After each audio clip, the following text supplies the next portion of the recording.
Happy Sunday. I'm Dr. Laura Duzett, and I wrote the Low Nickel Diet Cookbook and Guide. This is a cookbook and book about systemic nickel allergy.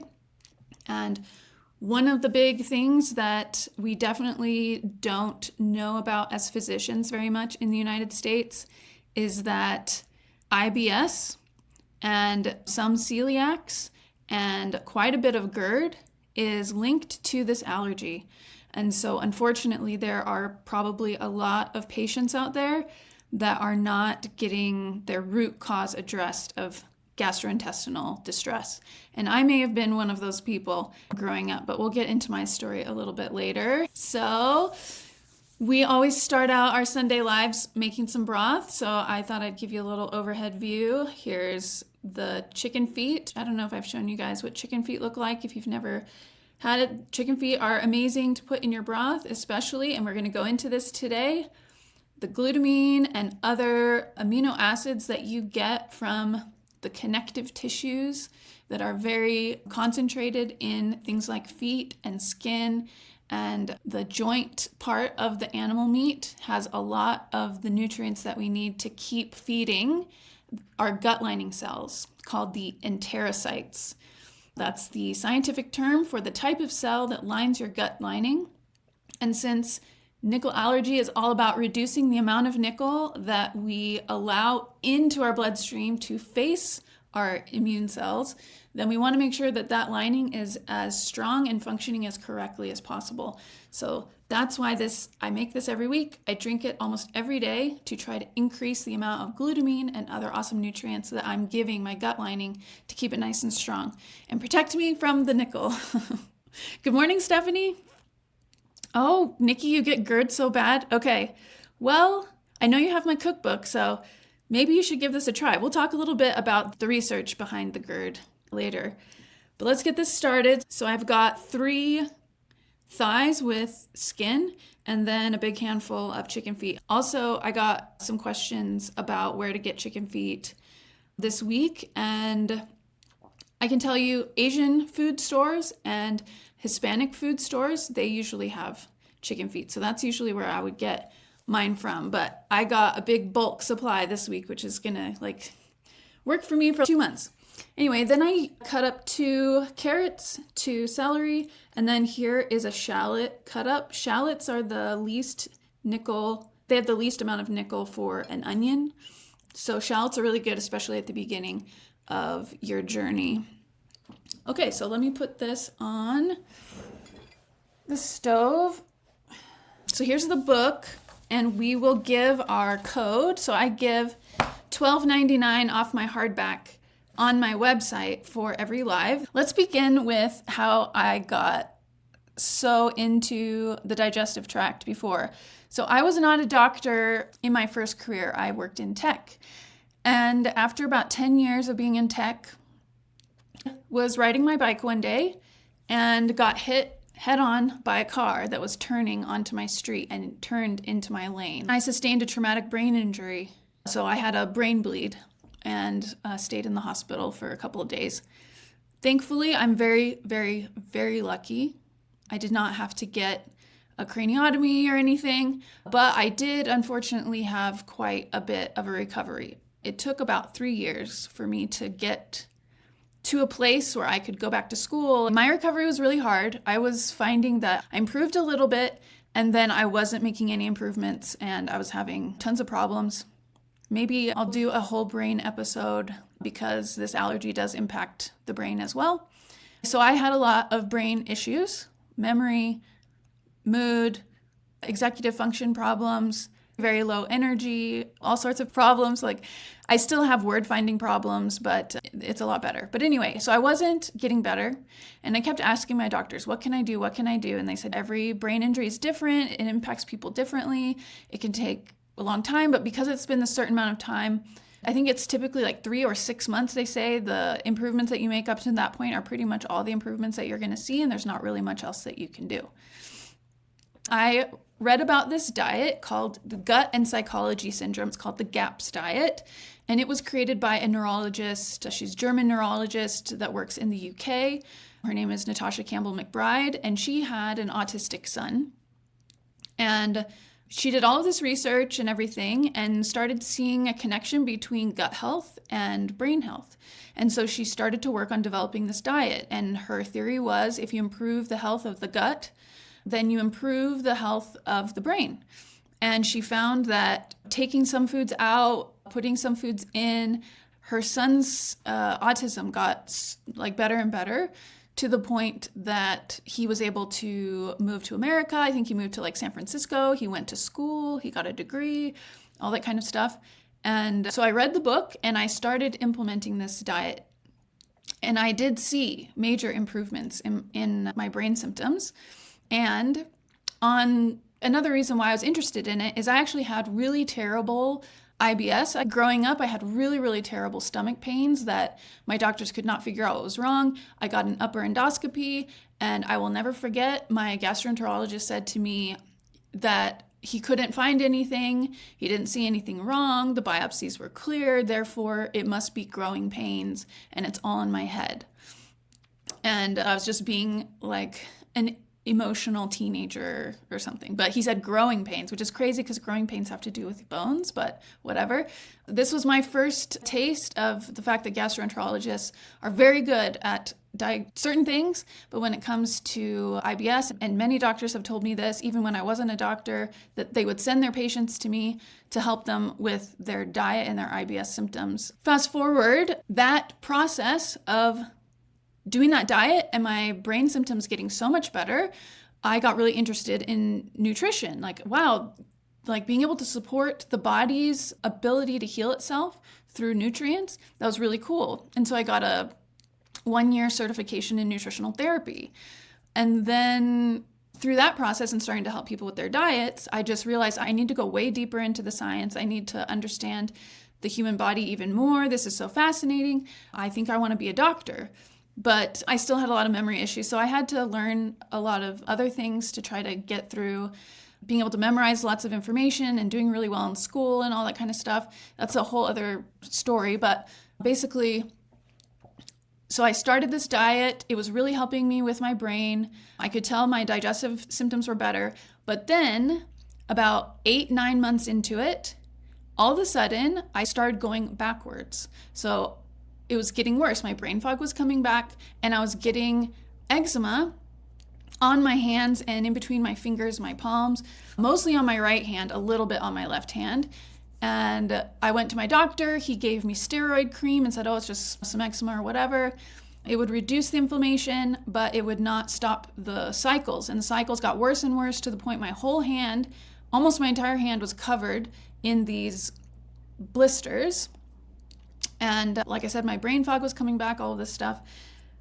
And so I did some research and I found out like, oh, well, the most common cause of this can be either fungus. I didn't have a fungal infection. Certain chemical allergies. I removed all those chemicals. It didn't help.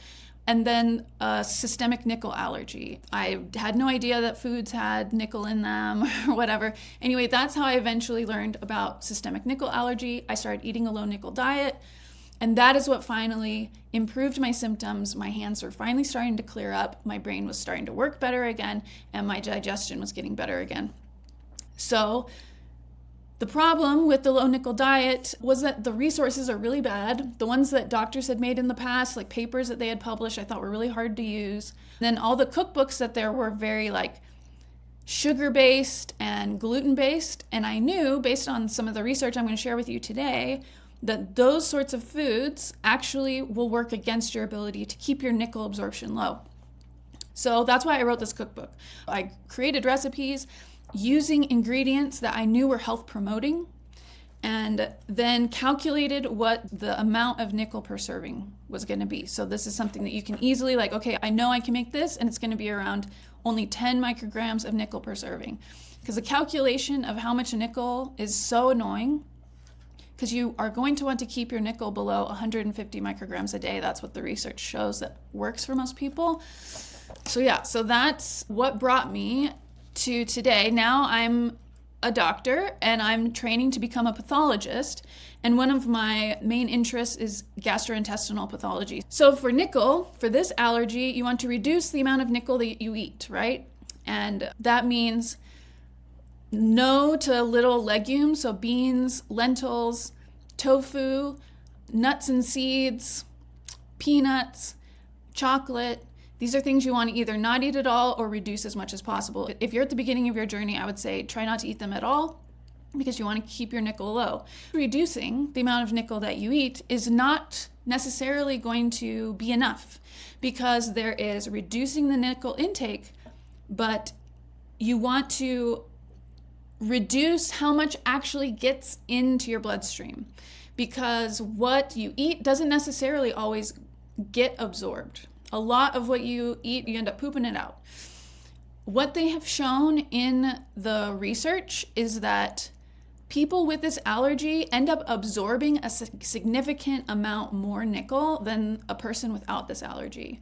So that is where I think the focus has been missing in almost all the literature, almost all of anybody who's actually talking about this. You really need to focus on how can I reduce how much nickel is getting in. You can't reduce nickel completely. Nickel is in everything. It's an important metal that our bodies do need to a certain amount. It's in almost all food, even meat, but the meat has very, very little in it. So you could eat a carnivore diet and get very little nickel that way. But drinking water, that is one of the main ways of getting nickel in.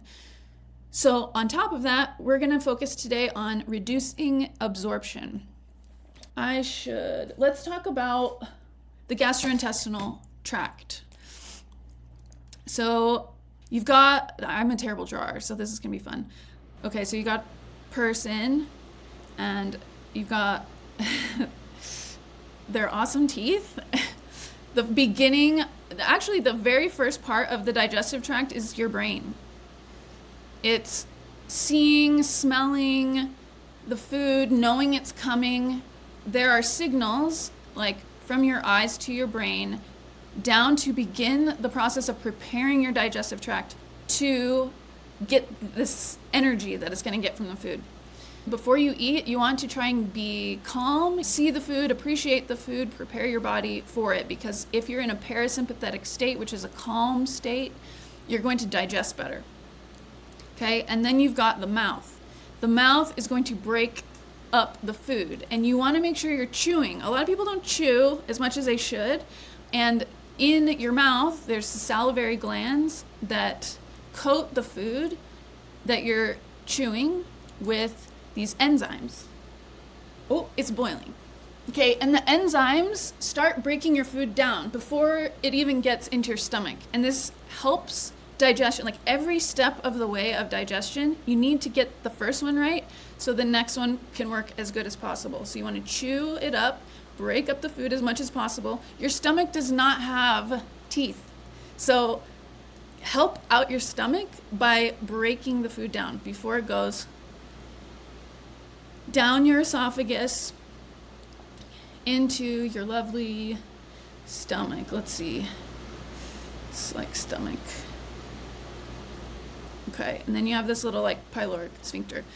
You also have a sphincter here. Now GERD happens when stomach acid gets above this line and harms your cells in your esophagus. Because your esophagus is made up of cells that do not specialize in protecting your esophagus from stomach acid, because stomach acid is not supposed to be there. So the way that happens, for example, let's say you eat a bunch of food, you barely chew it, and your stomach gets full of all this food, trying to create hydrochloric acid to break it down. And if it's just big chunks of food, it's going to sit there for longer and longer and fill up your stomach. If you've got a bunch of like carbohydrate, that is going to like bubble up, and push acid up through your sphincter if your sphincter is weak. There's a lot of things that can cause that to be weak. We're going to focus on nickel. Anyway, so once your stomach thinks it's broken down the food enough, it starts shooting it through the pyloric sphincter into the beginning of your small intestine, which is called the duodenum or duodenum. And this area specializes in taking the acidic food, because you wanted it to be acidic, to break down the proteins. And it's going to try to counteract the acidity. But in order for that to happen, you have to actually get this acidic enough to send signals to your pancreas, which is kind of like over here, and you have gallbladder, and you have like liver here. And the gallbladder stores bile, and there are these hormones, cholecystokinin, all this kind of stuff. They are triggered by your stomach contents getting to a certain pH level. Once they get to a certain pH level, so like acidic enough, they send these signals to say, hey, we're going to send the food through here, and we want you to make it not acidic anymore. We need you to send the bile to break down the fat. So break down that fat now, because we broke down the protein hopefully here, break down the fat. And then the pancreas has all of these enzymes that it will then, if it gets the proper signal, it will shoot into the duodenum to help break down carbohydrates and continue the process of breaking down the proteins.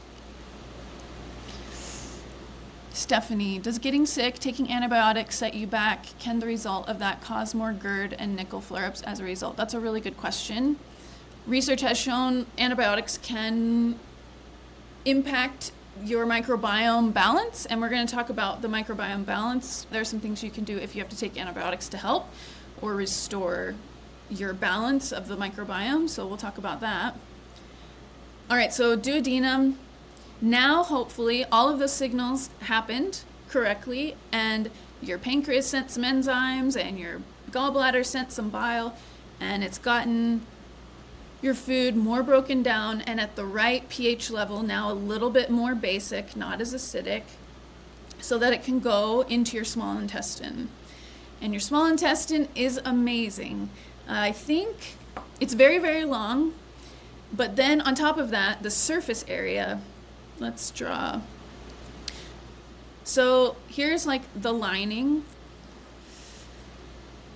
and your gut lining is actually like, before it reaches like your little capillaries, your little bloodstream, it's actually like one cell layer thick.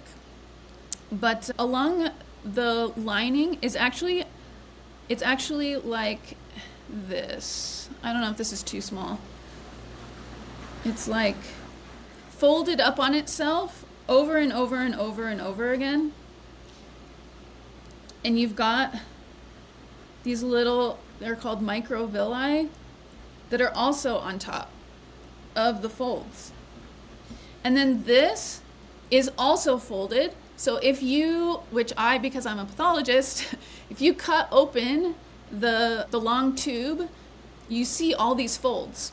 And then on those folds are these little tiny things, which are basically like more folds. So folds upon folds. And that is to increase the amount of space that we have to gather nutrients, because that is how we live. We get the nutrients from our food from the small intestine. And that's why celiac disease is so terrible, because celiac disease, basically, it's an antibody that attacks these cells and they break off like that. And so it's so sad to see on microscope, because instead of this like lovely, tall, beautiful villi, you see these like flat things like that. So there's hardly any surface for your body to get the nutrients from the food that you're eating.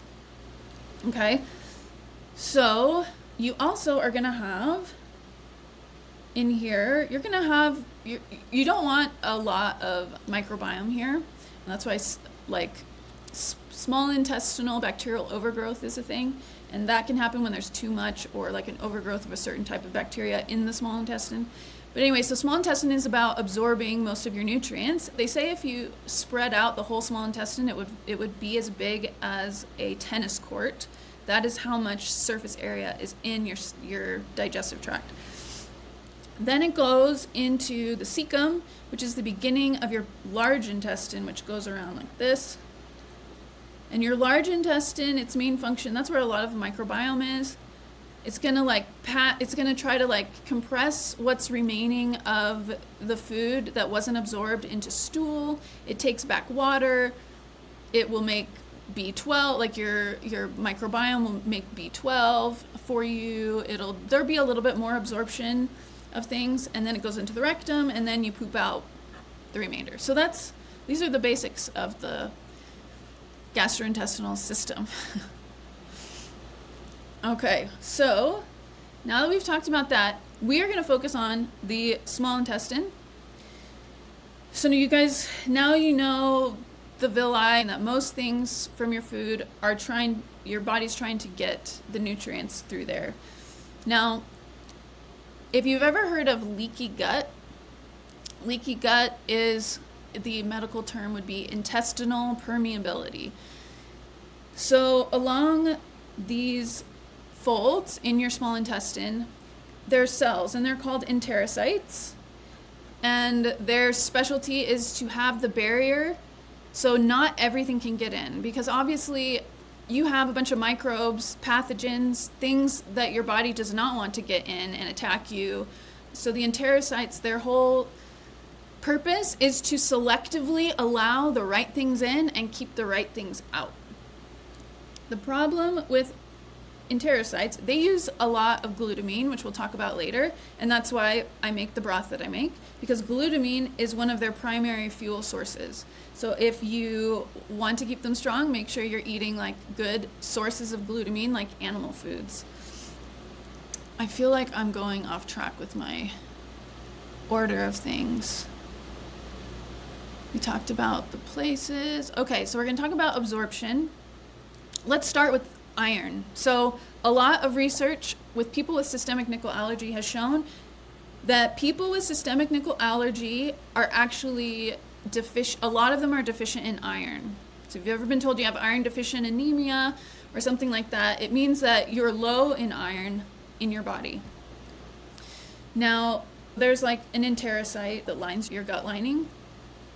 In order for your enterocyte to know what to let in and what not to let in, they have all of these things called transporters. So they're like little machineries that your cell builds and puts on the surface, and on like, there's the apical surface and the basal surface. So you have these little transporters, and there is a transporter called the DMT1 transporter, and its job is to take iron in for you. And so then the iron is here, then it comes through the cell, and there's another transporter that brings it into the bloodstream so that you can use it to make your blood cells, hemoglobin, and be able to carry oxygen around your body. It's really important. So DMT1, it likes iron. Unfortunately, nickel can also be transported. So we got nickel. It can also be transported by DMT1. And so they compete to get absorbed by this. So if you had, for example, a ton of nickel going, like eating a lot of food with a lot of nickel and not very much iron, you are going to be more likely to get the nickel into your bloodstream because DMT1 is going to be there. And then you have the big problem on top of that, which is that if you have low iron in your body knows. It's like, where's the iron? There's not enough iron. It will tell your enterocytes, hey, make more DMT1 so that we can get all of the possible iron that is coming through here. And so it makes more and more and more of the DMT1 on your enterocytes so that there's more opportunity. But guess what? If you're not eating enough iron, it's just going to add the amount of nickel. So people with this allergy tend to have more DMT1 on their enterocytes and low iron, which just is like this cycle. Lisa, hey Lisa. Lisa says, I've been taking iron supplements for years and still can't get my ferritin level above 30. I'm trying liposomal iron supplement. I wonder if all of iron supplementation has also damaged my stomach. Yeah. This is a tricky topic that I admit I don't know all the details of, so I don't want to try to speak with any authority on this. I can tell you that iron supplements can be very harsh on people's stomachs.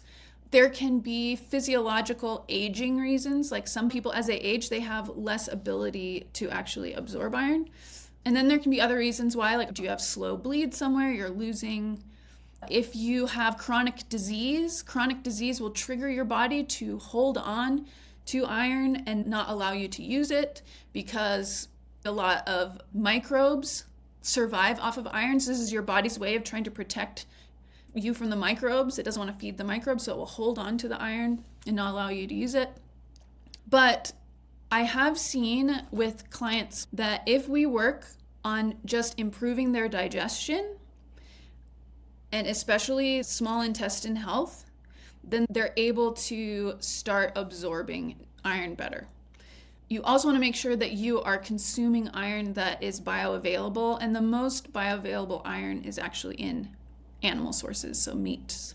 And if you cook your food in cast iron, then that will also add iron to your foods. I also know that some people are concerned about iron supplements having nickel in it, because obviously this is really important. Redoing this reading and research this last week has made me realize, wow, this iron thing, we really need to focus more on this, because it's such a huge part of continuing the cycle of allowing more nickel in, right? Okay, there's a couple more things about this. Strategies to help as well. So you may have read this in my book, but also there are many articles that talk about vitamin C supplementation.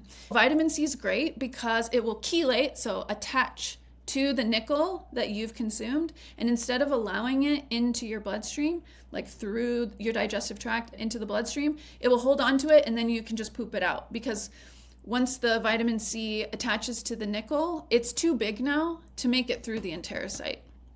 Okay? And that is true. But what I didn't know is that vitamin C also will help the iron be more absorbable by your digestive tract. So it actually works in twofold. So I really think we need to focus on iron intake.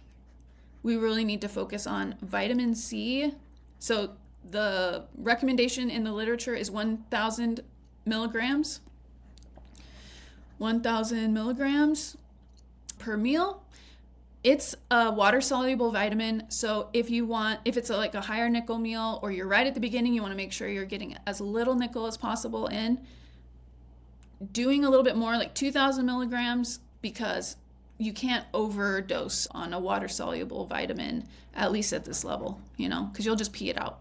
If it's fat-soluble, like vitamin A, which has also been shown to help people with nickel allergy, that is a little bit more risky because it can be stored in the body and cause problems, especially in the liver.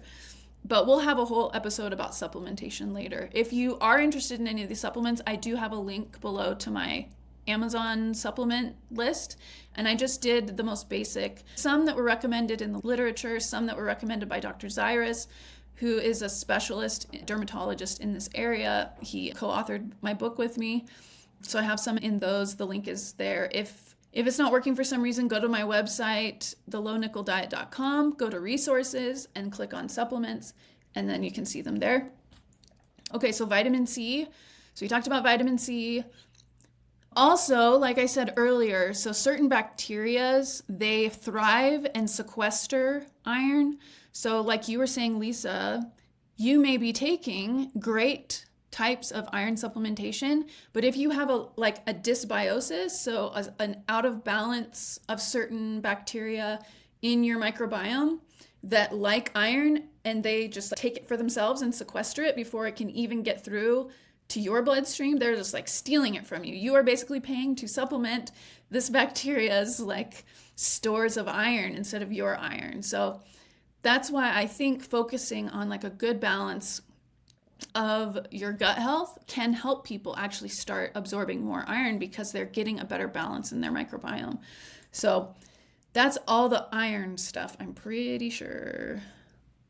L-reuteri supplementation. That's right. That was the other supplement. This one has been shown over and over and over again in the literature to help people with systemic nickel allergy. It's spelled L-reuteri. That is also in my supplement list. This usually comes in the form of for kids, because I guess this strain of bacteria is supposedly very helpful for kids, but this strain of bacteria is very helpful for people with our allergy. I took it in the beginning when my symptoms were very high, and it just, in my experience, it helped me. I know in the online communities, it's helped a lot of people. So I linked the one that I personally used and a lot of people like to use. It's like BioGaia, I think, L-reuteri. The thing about microbiome is you've got like E. coli. That's a super scary bacteria. But guess what? We all have E. coli in our colon. But it's only a problem when it gets overgrown. And that's where things like antibiotics can cause a problem. Normally, hopefully, if you're a healthy person, you've got some E. coli in there, and it does actually do some positive things. It will signal positive things. You may have C. diff. C. diff is another really terrible bacteria that if it gets too much, you can have a lot of problems. Then you have bifidobacteria species, you have phytobacteria species, like all these different species, and they all live together and try to compete, and they keep each other in balance. And your diet will impact how much of each of these species grows because they like different things. So when you eat a ton of vegetables, you will get more of a certain family of bacteria that are helpful for certain things.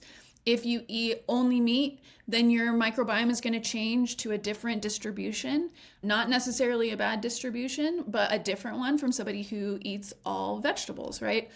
But a lot of the good bacteria that is there, L-reuteri, if you add L-reuteri in there, it's going to try to make room for itself in there. And if there's more of it, then people have better symptoms. So it's something to try. Another thing is sugar. Sugar feeds bad bacteria, so reducing sugar can help keep the bad guys down. I hope that makes sense. Lisa, if you want to reach out to me, you can go to my website and message me there, and we could talk about maybe working together. I do sometimes work with people, depending on my schedule. But yeah, I have some good time coming up for the next couple of months. I don't have a crazy rotation like I do right now, where it's 12 hours a day. It's just normal 9 to 5, so I do have time to meet one-on-one. Anything else with this one, with this absorption? Resistant starch, white rice and potatoes that have been cooked and cooled provide fiber for your gut bacteria to turn it into butyrate. Butyrate is like one of their preferred fuels, and it can be very good for the gut. So white rice and potatoes,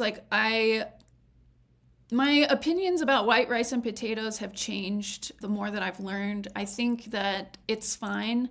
Later on, I worry about it being tough on the gut, but as long as it's not gluten and grains, I think other glutinous grains, I think it's fine.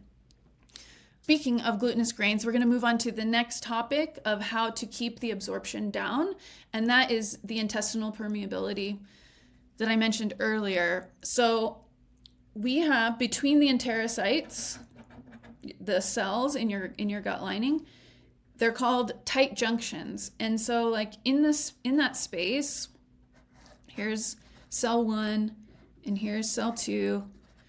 You have other machinery that helps. They hold onto each other to keep the cell closed. Here is where your food is in your digestive tract, okay? So this is like food. Hopefully well broken down food because you've been chewing really well and you've been really parasympathetic. And so it's just food particles, amino acids. So when you eat glutinous grains, whether or not you are celiacs, okay?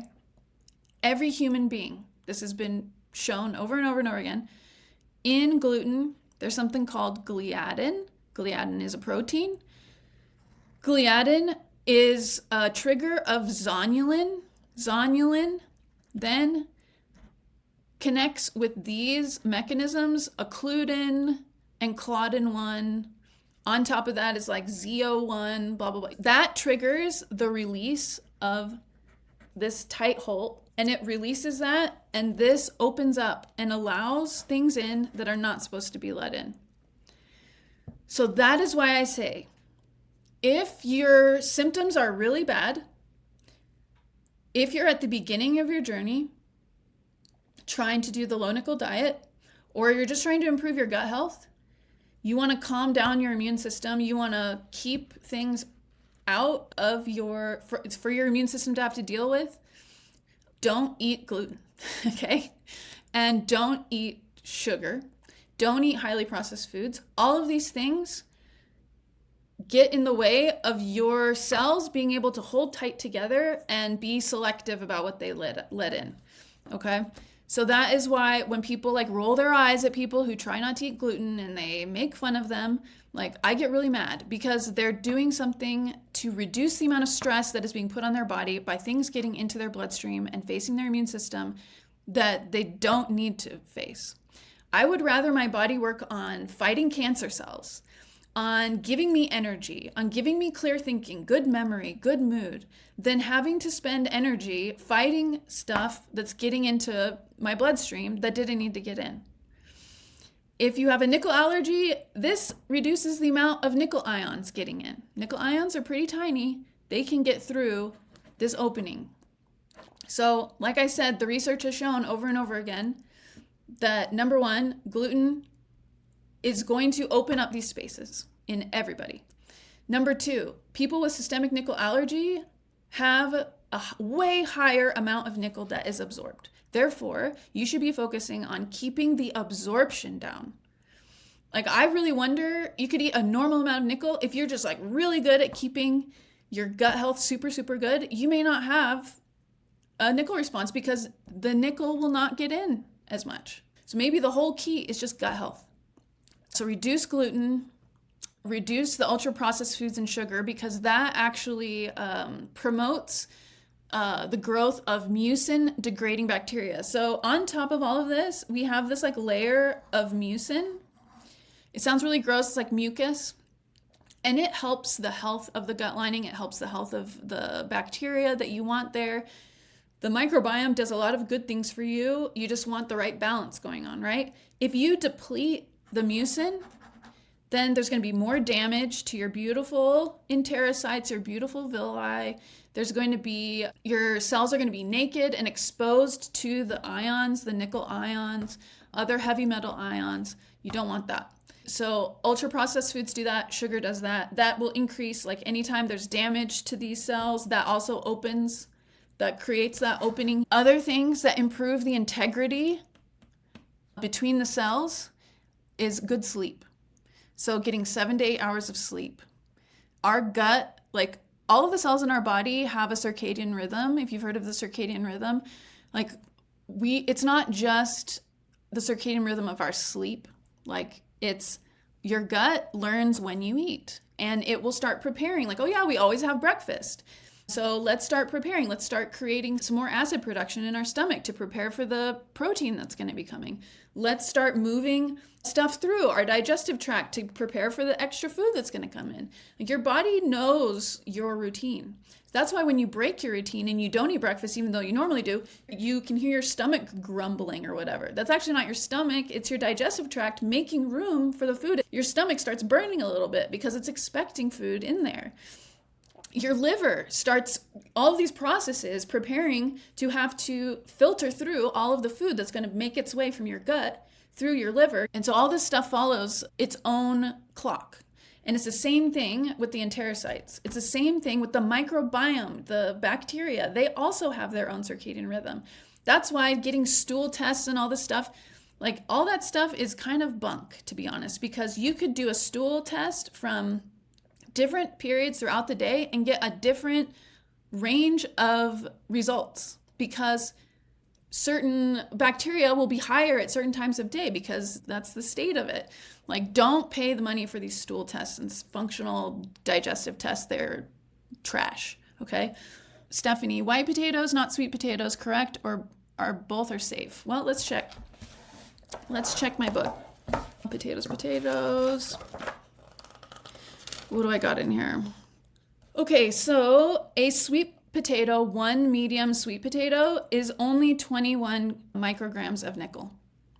So you could totally have a sweet potato. Now, the problem is that if this sweet potato happened to be grown in the mountains of Hawaii, where there's volcanic soil, which has a lot of nickel in it, there's going to be more nickel in this sweet potato.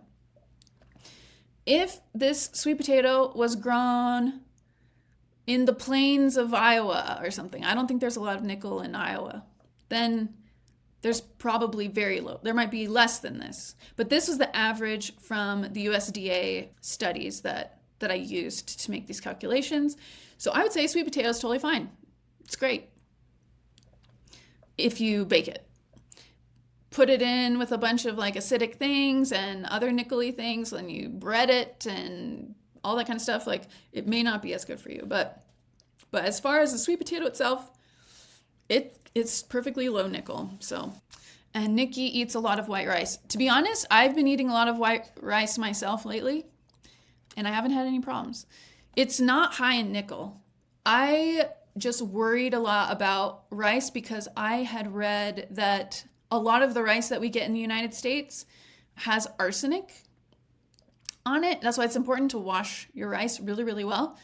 I think part of that is just the fact that the bacteria that lives on the rice plant makes arsenic. So it's going to be there to some extent, and there's a certain level that's safe, I guess. If you get it from Asia, that's when there's going to be more arsenic on it. And so I was just like, you know what? I don't want to mess with that at all. Because arsenic will also do the same, like damage and allow more things in and all that kind of stuff. But what I have done, because I don't have a lot of time and it's very filling and it helps me poop too, I have been adding rice to my meat as well. So I do a lot of meat and rice with maybe a little bit of vegetable. And I just wash my rice really, really well. And I pay extra for nicer rice that's grown in the United States. And I haven't had any problems.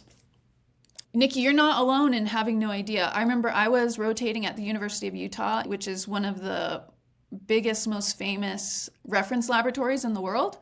And I was in a presentation with their specialists, and someone was giving the presentation and talked about this, and all the other doctors had never heard of this either. But this was like one of the top experts in the world, and she was talking about how people will get like shoots in arsenic in their blood work, and their doctors will be like, what the hell? They haven't gone anywhere. They're not taking arsenic. Like, no one's trying to poison them. And it was because they were eating a bunch of this rice from Asia that hadn't been cleaned. So it's something to watch out for. Lisa, what are your thoughts on corn? Yeah, corn. I am also biased against corn. I do know corn can be very damaging to the gut lining. It's really not meant for human consumption. It's just been like bastardized by humans. Now, I love popcorn, and I will have popcorn probably 10 times a year. I will eat corn. I just try to stay away from it because it's not well digested, and it just ends up causing damage to the gut. So if you're not having any problems, do it, you know? But if you're finding you would like some better results than the results that you have, try going without it and not changing anything else and see if there's any improvements. Rice from California is supposed to be lower in arsenic. Lundberg's rice growers test for it. I'm sure it's more expensive, but I like that. I've been doing a Japanese rice lately, but I haven't had any problems from them. I just wouldn't from China, I think. What about dairy? What kind of dairy is better to eat? Is cheese too processed for the gut? And nickel allergy. Dairy is really interesting as well. I've had many clients that think that they have a dairy sensitivity, and then we spend a few months working on their gut improvement, like healing and sealing their gut, and then they can do dairy again. But, I mean, you have to be willing to do the work to keep your gut healthy, because it's like a huge percentage of the population doesn't make the enzyme required to break down the lactate. So it's going to cause them gut dysfunction. So I think no matter who you are, you should try to improve your gut health and give milk products a try, because they are so incredibly healthful. There's like so much good, easy to absorb nutrients in dairy, but not everybody can handle it. I would say to try fermented dairy first. Do like a couple of weeks of really gut-focused diet change, like gut-supporting diet change. Then start adding in a small amount of fermented dairy, like a little bit of whole plain yogurt, Add some fruit like low nickel berries, like blueberries. You could use a little bit of allulose to sweeten it up. That's a beautiful sweetener that actually helps you reduce blood sugar. And it's it's actually based in corn. It comes from corn. But it's an amazing, like, well-studied thing. I talk about it in my book. So I would start with fermented dairy. As far as, in general, dairy, let's pull up I have, where is my awesome high-low medium nickel chart? Okay. Here it is. Okay, cheeses, dairy. Okay, whole milk, whole plain yogurt, and kefir. Kefir is amazing. It's just very powerful. When, like, on the GAPS diet, which is a gut healing diet that I started with before I got this allergy, they recommend starting with a little bit of yogurt first, because kefir has a way higher amount of bacteria in it, and it can be very overwhelming and you'll get diarrhea. So just do a little bit at a time, but kefir is amazing. Butter, ghee, cream, sour cream, cream cheese. There's some problems with cream cheese, but it is low nickel. Cheddar, Parmesan, blue cheese, cottage cheese, Gruyere cheese, Roquefort, Brie, and Camembert. They're all low. Mozzarella, feta, fontina, and mascarpone. That's like moderate. And then any really highly processed dairy is problematic just because it may have come into contact with too much stainless steel, which will leach nickel.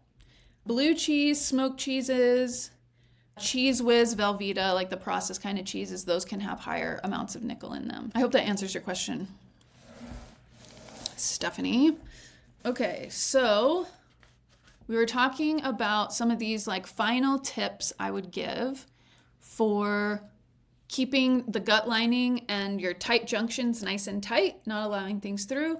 We talked about reducing ultra-processed foods and sugar, sleep. The integrity of the intestinal barrier is also regulated by time. Our gut follows a circadian rhythm. Research shows that disrupting that time, such as irregular sleep patterns or exposure to light at night, can inhibit the production of the proteins that hold the barriers closed. So even one night of poor sleep will reduce the amount of good immune cells, like going around hunting for cancer cells to kill. It reduces that. It also reduces the quality of your barrier in your intestinal barrier. Exercise is a big one. So low intensity exercise and moderate intensity exercise, great. High intensity exercise actually also will cause gut permeability. So if you are like a long distance runner or do really, really high intensity for long periods of time, be very, very careful what you eat afterwards. You may want to wait an hour or two before you eat. Or be careful about the things that you're using to fuel that activity. I would really be careful about that because that has been shown in many, many papers. High intensity exercise, not good for gut lining. And time restricted eating, that's another part of your circadian rhythm. Like I was talking about earlier, your body learns when it's going to get food and it prepares for that. So if you can be regular about when you eat, that's great. Also, your migrating motor complex, that is like the signals and ability of your digestive tract to push food through your digestive tract. That is based off of times of not eating. So when you go for periods of time without eating, like 3 to 4 hours at least, that helps trigger your gut to start moving things through. You don't want things sitting around for a long period of time. That is also going to increase the amount of nickel that is just going to go through your small intestine. If the food is just sitting in there for a long time and not moving through, it's going to have a longer amount of time to make its way in, and you don't want that. So going for longer periods of time of not eating is actually a good thing. It's another reason why I don't like snacking. Snacking is not necessarily a good thing unless you have to do it for other reasons. Try not to, because you want to give your digestive tract some time to clean itself out and move things along. There's a lot of really amazing, I have a video on my channel up still, I think, about time restricted eating. That's like a very interesting subject to me, actually. A lot of benefits from that. And then a supplement that you can take and or do the broth is glutamine. So glutamine, like I said earlier, feeds your enterocytes, the cells that line your gut lining. They use that to power themselves. So when they're low on glutamine, they're going to be less able to hold things together, right? You get glutamine from animal foods.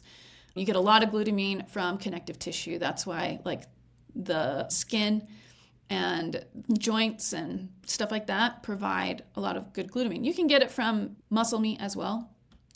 But you can also supplement L-glutamine, and a lot of people, and there are many papers that have shown that supplementing L-glutamine does help with the integrity of the gut lining. So that is on my supplement list, I'm pretty sure, some L-glutamine.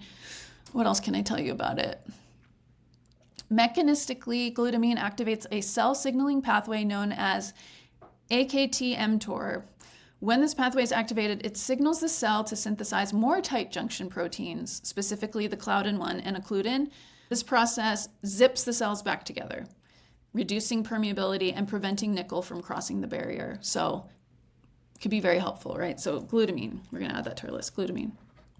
So I make the broth, right? And I will heat up a big cup of it every day. Then I put curry powder in there.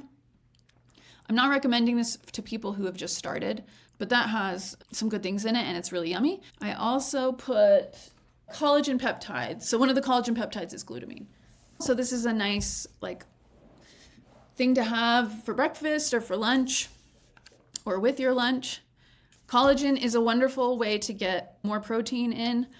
Protein is super important to health, obviously. But collagen peptides provide a good amount. There are research papers that show if someone just supplemented collagen protein for most of their protein intake, they suffered no consequences. That's what the research says. I'm not saying to do that, but that's what I've read. And I was surprised, but that's what's out there.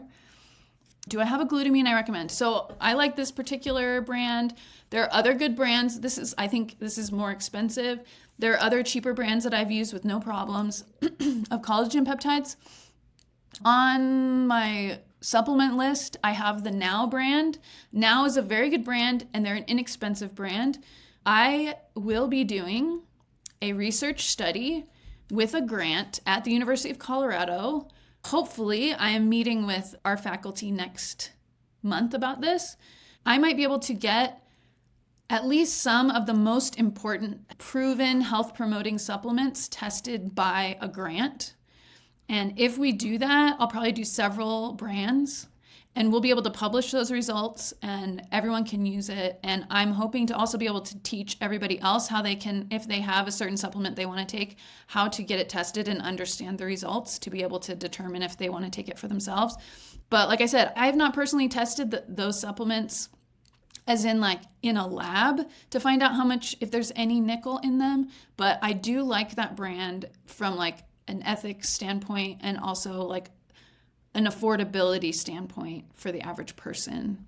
So I hope that helps you. Is the collagen powder low nickel? I don't know. That's the thing. I haven't put any of these through a lab.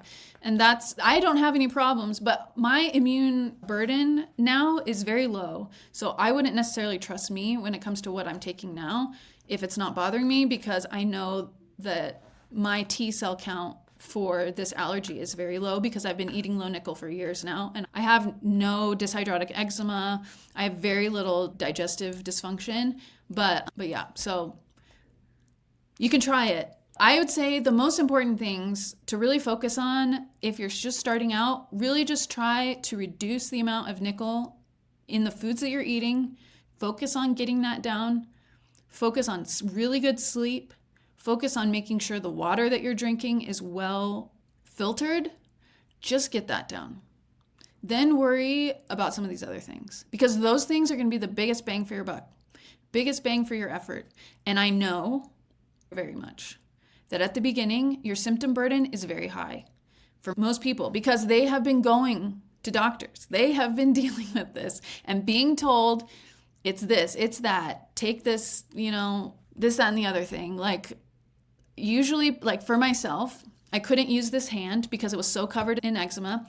Almost my entire body was covered in eczema. I could barely leave the house. I had burning around my mouth. I had eczema around my eyes. I had eczema all over my body. Tons of brain fog. I was freaking miserable. And that is a lot to deal with. So I want it to be as easy as possible for people. Just eat like what I did. I ate a carnivore diet pretty much, only meat and filtered water. And I did that for like 6 to 8 weeks. And I could tell by then, this is really helping me.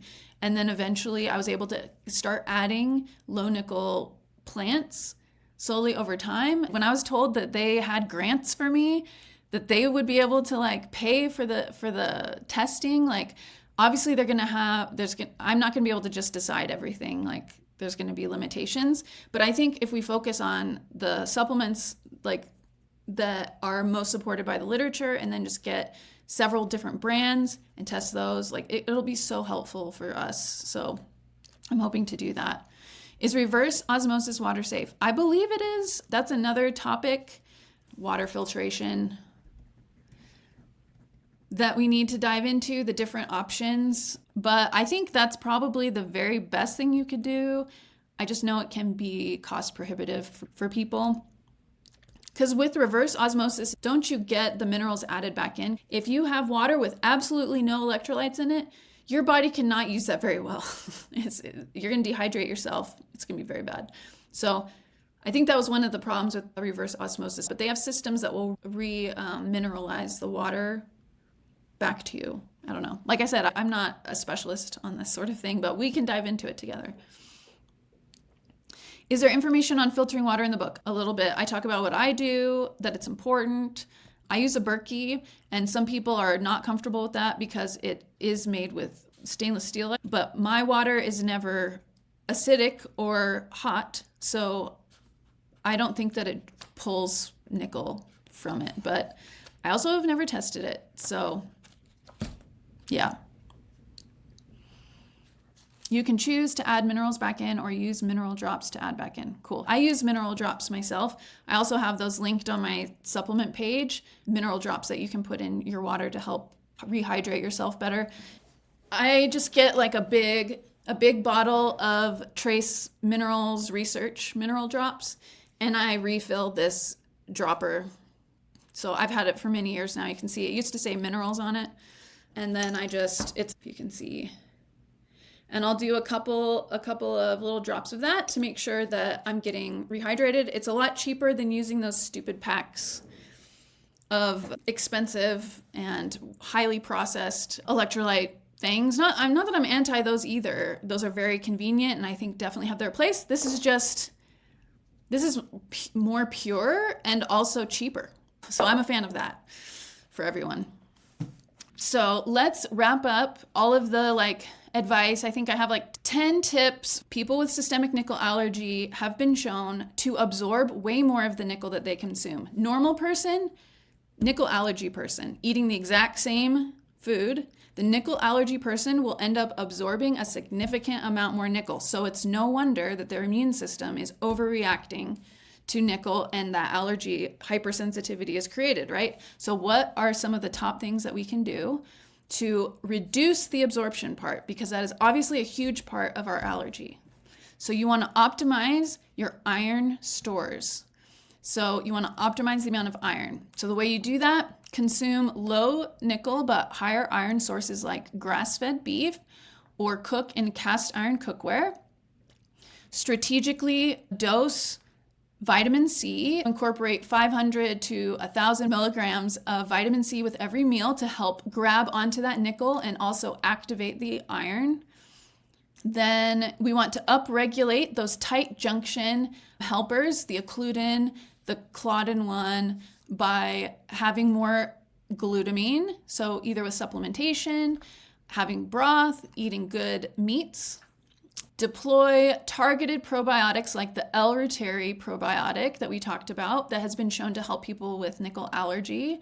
And that helps our gut microbiome be more in balance and also not have as many of the bacteria that hold on to that iron that we want to absorb, right?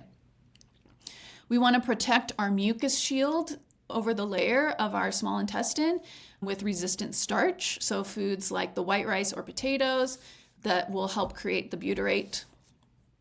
And then we want to synchronize our circadian fence. So be able to eat at a regular schedule, allow lots of space between each meal so that our digestive tract can move things through.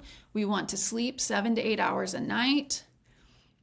And we want to reinforce the fence. Here are some other supplements that have been shown to help: zinc and quercetin.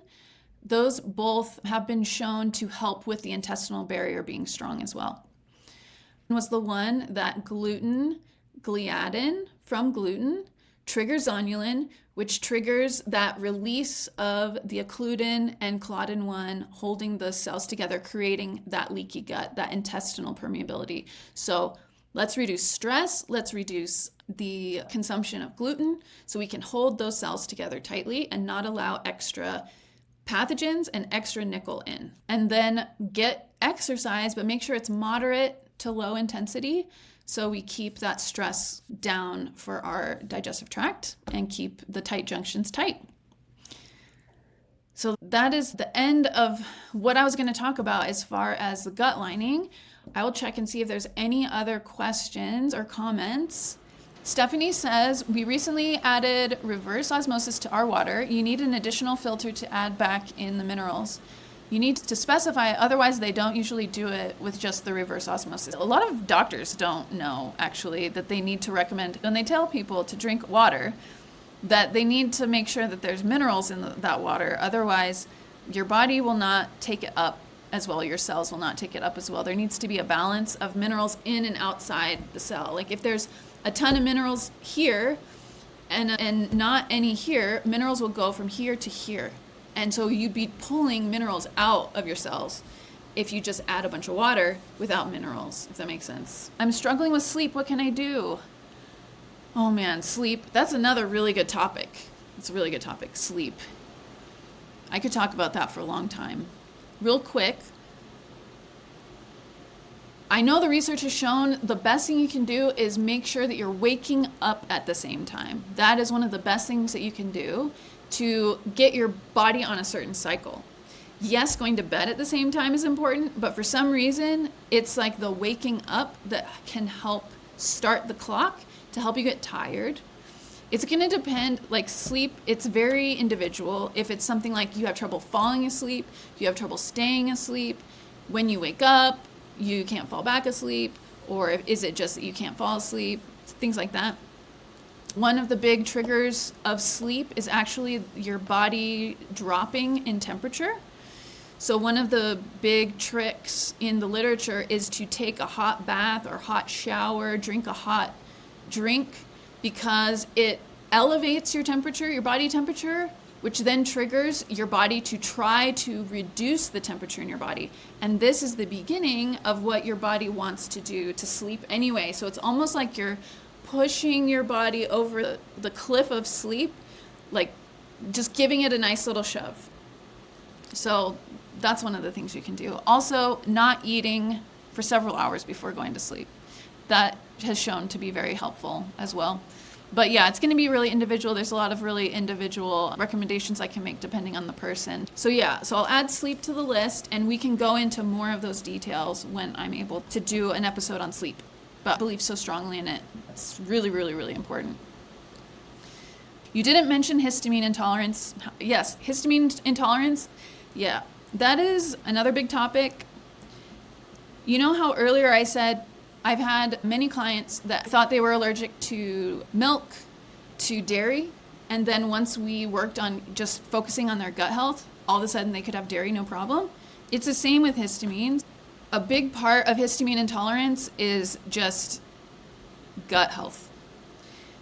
Too many things coming in, too much, like obviously if you have a nickel allergy, if too much nickel is coming in, that's going to overactivate your mast cells, which is going to overactivate the release of histamine. So you're going to think you have a histamine intolerance, but really you just have too many things going in there and pissing off your mast cells. Mast cells are, we talked about last week, mast cells are a specific type of innate immune cell that is like an immediate responder. And when it gets triggered, it has all these annoying little granules, one of which is histamine, that it releases and causes a bunch of annoying things. And histamine, it increases edema, it increases itching, it increases like heat in that area, and it's like a signaler of problems. And so if you heal and seal your gut lining, then fewer problematic things are going to come into your immune system. If you focus on that, you will not have histamine intolerance anymore. That's something that a lot of people miss. They just think it's this disease they have, but really it's further back in the process. The root issue is so often gut issues. But we could talk about it more if you guys want me to in the future. Just let me know. But thank you. So I'm sorry that I went longer than an hour. I really do try to keep this to an hour, but I really appreciate you guys being here and talking to me. Definitely like the video. Let me know how I can improve next time or questions I didn't answer. The whole point of these lives is for me to talk about specific topics, like do the research, and then a few, like 6 weeks from now, I am taking a whole week off of work to make really high quality videos that are way more organized than this and answer the additional questions you guys asked me that I did not address, because I want there to be really good quality like explanations. I really want our resources and knowledge to improve on this because it's so debilitating and frustrating. All right, have a great rest of your Sunday. Go Broncos. And I'll see you guys later. Bye, Crystal. Bye, Bjarn. Bye, Stephanie. Bye, JGD in Texas, 703. Bye, Lisa. Bye, Nikki. Bye, Eternally.